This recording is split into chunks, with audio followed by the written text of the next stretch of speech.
Hi, children. Happy Sunday and happy new month. Super excited to be sharing with you the children's story for this month. So, last month we talked about putting God first and making sure that God is in the center of everything that you do. Meaning that when you wake up in the morning, you pray to God. Before you go to bed, you pray to God. Before you do anything, you commit it to God's hands, right? So, today's message is about faith, what it means to have faith in God. And let me share a verse in the Bible that reminds us about faith. In Hebrews chapter 11, verse it says, the word of God says that without faith, it is impossible to please God.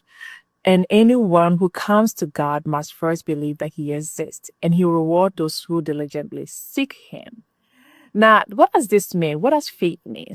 In simple terms, in children's terms, think that you have a head, right? You can touch your head. I want you to touch your head. And then there's a brain inside your head, right? You got brain in your head. That means you can use your brain to think, but you can't see your brain, right? But scientists have proven that we have brains and we're able to use our brains to think. It's the same way. It's similar. We cannot see God, but with faith, believe that God exists.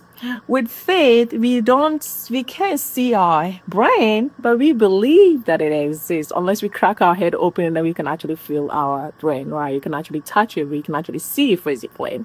So that's the same concept, right? And God also wants you to have that faith for you to be able to believe in them. Now, there's simple stories in the Bible that we can use because they had faith in God and God was able to come into their rescue. It's the same thing when we go through life with faith. Certain things might be a little bit tough. When you go to school, it's hard for you to comprehend certain things, but you have faith that God can help you to be able to study and pass all your exams.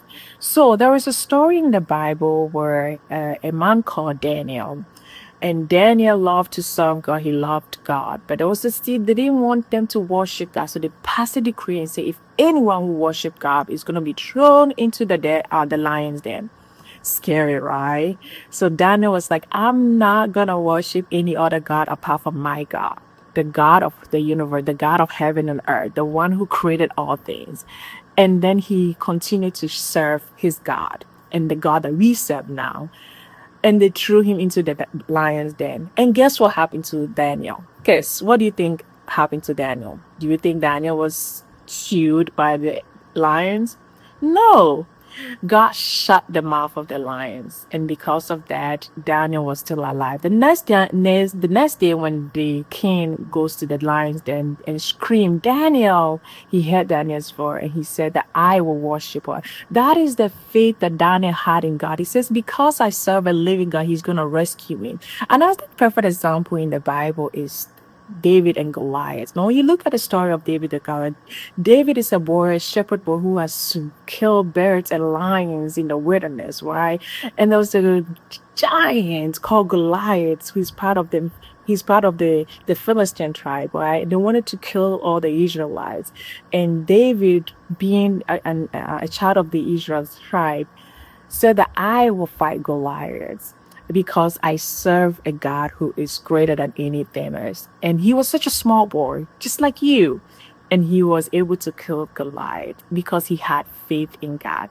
So I want you to take this word faith along with you throughout the year, throughout your entire life. That if you believe in God, if you trust in God, you know that God can be at your rescue.